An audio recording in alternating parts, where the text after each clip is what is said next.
Hello, जय हिंद, नमस्कार दोस्तों। स्वागत है आपका ट्रेपीजियम क्लासेस में। दोस्तों आज से हम जो अपनी जो क्लास है सी टेट यूपी टेट का जो कोर्स है मैं आपको करवाने वाला हूं। कंप्लीट कोर्स आपका जो एनवायरमेंट स्टडी का जो आपका जो एग्जाम आता है, ईवीएस के जो क्वेश्चन है 30 मार्क्स में एग्जाम में पूछे जाते हैं। आपके जो क्वेश्चन है आपका चाहे यूपी टेट का एग्जाम हो, चाहे सी टेट का एग्जाम हो, या फिर आपका क्या हो शिक्षक भर्ती से रिलेटेड कोई सा भी एग्जाम हो, आपसे क्या है उस एग्जाम में क्वेश्चन पूछे जाते हैं।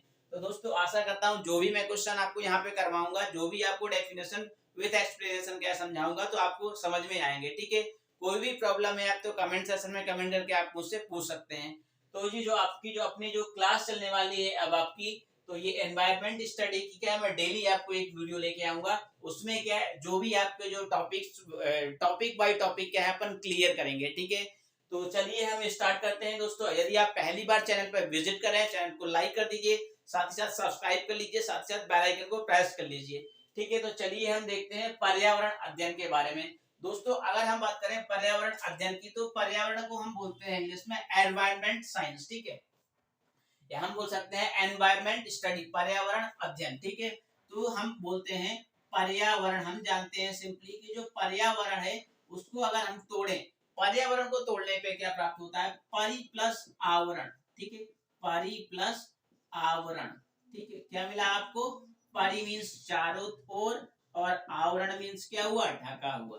ठीक है, मतलब वायुमंडल को क्या है, एटमॉस्फेयर को क्या है जो ढके हुए है, उसको हम क्या बोलते हैं, पर्यावरण बोलते हैं। ठीक है, ढका हुआ। ठीक है, ये आपको आ गया होगा समझ में। पर्यावरण को क्या है जो क्या है ढके हुए, उसको हम क्या बोलते हैं, पर्यावरण बोलते हैं। सिंपल लैंग्वेज में आपको समझ में आ गया होगा। दोस्तों अगर हम बात करें पृथ्वी, जल, वाष्प और स्थल, वायु तथा जैविक जो आपके आवरण है उनसे क्या है आपकी जो क्या है वायुमंडल है वो पूरा क्या है ढका हुआ है। ठीक है, जो वायुमंडल है आपका क्या है ढका हुआ है। अगर हम बात करें दोस्तों इसमें इकोलॉजी जो शब्द है इंपॉर्टेंट है आपका, जो इकोलॉजी जो शब्द है, ठीक है, इकोलॉजी। ठीक है, इकोलॉजी जो शब्द है आपका किससे बना हुआ है, कौन सी लैंग्वेज से बना हुआ है, कौन सी भाषा से बना हुआ है। ठीक है, इकोलॉजी जो शब्द है ग्रीक भाषा से ओइकस तथा लॉगस शब्दों से उत्पन्न हुआ है। ओइकस और लॉगस, इकोलॉजी शब्द है वो ओइकस प्लस लॉगस। ठीक है, लॉगस शब्द से क्या है आपका उत्पन्न हुआ है, शब्द से उत्पन्न उत्पन्न हुआ है। ठीक है, आ गया होगा आपको समझ में, इजी है आपका। पर्यावरण परि प्लस आवरण, ढका हुआ आवरण, और चारों ओर क्या है ढका हुआ है। पृथ्वी जो है आपकी, हम बोल सकते हैं पृथ्वी, जल, स्थल, वायु तथा अजैविक जो सॉरी जैविक आवरण से क्या ढकी हुई है, इसे हम क्या बोलते हैं, एनवायरनमेंट बोलते हैं, पर्यावरण बोलते हैं। इकोलॉजी शब्द की बात करें तो ओइकस और लॉगस शब्द से मिलकर के बना हुआ है। मतलब जो क्या है ओइकस और लॉगस शब्द से मिलकर बना, इसके अंतर्गत क्या है जीवों के विभिन्न वास स्थानों तथा वातावरणों का अध्ययन करते हैं। किसके अंतर्गत, ये आपका इकोलॉजी के अंतर्गत क्या करते हैं, विभिन्न प्रकार के जो जीव होते हैं और जो वास स्थान होते हैं उनके उनके बारे में हम क्या है अध्ययन करते हैं, उनके बारे में हम पढ़ते हैं या जानते हैं। ठीक है, नेक्स्ट हम अगर बात करें पारिस्थितिकी तंत्र की दोस्तों, तो पारिस्थितिकी जो तंत्र होता है वो क्या है, पारिस्थितिकी तंत्र के बारे में अगर हम थोड़ा सा जान लेते हैं, इकोसिस्टम। ठीक है, इसको हम बोलते हैं पारिस्थितिकी तंत्र, पारिस्थितिकी तंत्र। ठीक है, क्या है आपका पारिस्थितिकी तंत्र की अगर हम बात करें, ये आपका क्या है पारिस्थितिकी तंत्र है। पारिस्थितिकी तंत्र के अंतर्गत क्या होता है दोस्तों, दो टाइप्स के जो क्या होते हैं कंपोनेंट्स आते हैं। एक आपका आता है बायोटिक, एक आता है आपका अबायोटिक। ठीक है, तो जो आपका जो पारिस्थितिकी तंत्र है इसकी खोज क्या है टेंसले ने क्या है 1935 में की थी। किसने की थी, टेंसले, जो साइंटिस्ट हैं टेंसले ने क्या है 1935 1935 में क्या है की थी, 1935 में की थी। ठीक है, कब की थी, 1935 में की थी। और किसने की थी, टेंसले ने की थी, पारिस्थितिकी तंत्र की खोज। ठीक है, आ गया होगा आपको, मैं आशा करता हूँ आपको ये जो आपको ये जानकारी है आपको समझ में आ गई होगी पारिस्थितिकी तंत्र के बारे में। ठीक है, अगर हम बात करें रचना और कार्य की दृष्टि से जीवो एवं वातावरण की क्या मिली जुली इकाई क्या होती है, पारिस्थितिकी तंत्र होती है जो जलवायु और जो वातावरण है उससे क्या है मिली जुली जो इकाई है जीवों से, वो क्या कहलाती है आपकी पारिस्थितिकी तंत्र कहलाती है। इसके अंतर्गत क्या होते हैं, जो पारिस्थितिकी तंत्र है आपका, इसके अंतर्गत क्या है दो घटक होते हैं, एक होता है बायोटिक, एक होता है अबायोटिक। ठीक है, एक होता है जैविक, एक होता है अजैविक घटक। ठीक है, जैविक और अजैविक। ठीक है, इसको बोलते हैं बायोटिक, इसको बोलते हैं अबायोटिक। बायोटिक और अबायोटिक। ठीक है, इसको बोलते हैं बायोटिक और इसको बोलते हैं अबायोटिक घटक। ठीक है, दो टाइप्स के घटक होते हैं। अगर हम बात करें दोस्तों उत्पादक, उपभोक्ता एवं अपघटक क्या है आपके जैविक घटक के अंतर्गत आते हैं। जैविक घटक की अगर हम बात करें और इसकी बात करें तो सबसे पहले हम बात कर लेते हैं जैविक घटक के बारे में। तो जैविक घटक के बारे में क्या होता है कि उत्पादक उपभोक्ता, उत्पादक उपभोक्ता। ठीक है, उत्पादक उपभोक्ता और अपघटक इसके अंतर्गत आते हैं। उत्पादक उपभोक्ता और अपघटक क्या है, किसके अंतर्गत आते हैं, जैविक घटक के अंतर्गत आते हैं दोस्तों। और अगर हम बात करें अजैविक घटक के अंतर्गत तो जलवायु और रासायनिक घटक इसके अंतर्गत क्या आता है, जलवायु के घटक जो होते हैं वो आते हैं, जलवायु घटक और रासायनिक घटक। ठीक है, इसके अंतर्गत क्या आता है, रासायनिक घटक और जलवायु घटक। ठीक है, रासायनिक घटक और जलवायु घटक इसके अंतर्गत आते हैं। तो ये आपका आ गया होगा जैविक घटक के बारे में। अगर हम बात करें उत्पादक उपभोक्ता ये और अपघटक आते हैं इसके अंतर्गत। ठीक है, तो इसके बाद है आपका अजैविक घटक। ठीक है, अजैविक घटक की अगर हम बात करें दोस्तों तो इसमें आता है आपका जलवायु घटक और रासायनिक घटक। ठीक है, तो अगर हम बात करें इसमें उत्पादक उपभोक्ता और अपघटक। उत्पादक की बात कर लेते हैं तो उत्पादक क्या होते हैं, वे होते हैं जो क्या है अपना भोजन क्या है खुद बनाते हैं। ठीक है, उत्पादक वो होते हैं जो प्रोड्यूसर बोलते हैं इसको, कंज्यूमर इसको बोलते हैं और डिकम्पोजर इसको बोलते हैं। ठीक है, जो अपना भोजन खुद बनाते हैं वो उत्पादक के अंतर्गत आते हैं। जो अपना भोजन क्या है उत्पादक पर निर्भर रहते हैं वो उपभोक्ता कहलाते हैं। जो अपघटक होते हैं वो क्या है इन दोनों पर निर्भर रहते हैं। ठीक है, या फिर हम बोल सकते हैं उपभोक्ता पर निर्भर रहते हैं, वो क्या है अपघटक कहलाते हैं। ठीक है, अगर हम बात करें उत्पादक की तो उत्पादक के अंतर्गत क्या आता है दोस्तों, प्राइमरी और सेकेंडरी और ट्राइटरी। प्राथमिक उपभोक्ता, द्वितीयक उपभोक्ता और तृतीयक उपभोक्ता। तो इसके अंतर्गत क्या आता है, प्राथमिक उपभोक्ता, प्राथमिक उपभोक्ता, द्वितीयक उपभोक्ता और तृतीयक उपभोक्ता। प्राथमिक, द्वितीयक और तृतीयक उपभोक्ता आते हैं। ठीक है, इसके अंतर्गत क्या है प्राथमिक उपभोक्ता, द्वितीयक उपभोक्ता और तृतीयक उपभोक्ता आते हैं किसके अंतर्गत, उत्पादक के अंतर्गत। ठीक है,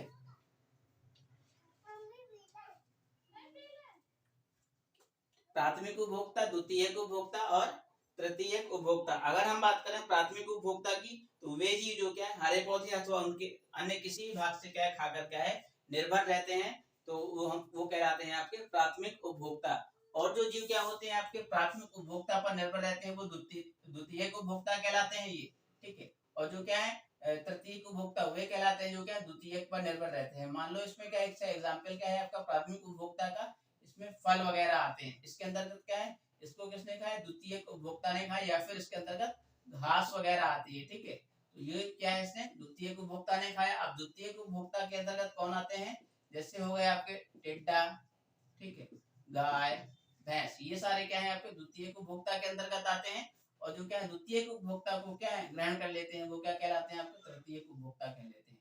ठीक, इसके अंतर्गत शेर आते हैं और आपका हो गया भेड़िया वगैरह हो गया इसके अंतर्गत आते हैं। ये क्या होते हैं आपके तृतीयक उपभोक्ता के अंतर्गत कौन से आते हैं, आपके शेर हुआ आपका बाघ हुआ, ये सारे क्या है आपके द्वितीयक उपभोक्ताओं को क्या है खा जाते हैं। तो ये क्या कहलाते हैं आपके तृतीयक उपभोक्ता के अंतर्गत आते हैं, या हम बोल सकते हैं तृतीयक उपभोक्ता कहलाते हैं दोस्तों। इसके बाद अगर हम बात करें अपघटक की तो अपघटक के अंतर्गत क्या होते हैं, मूलतः कवक एवं क्या होते हैं उसके अंतर्गत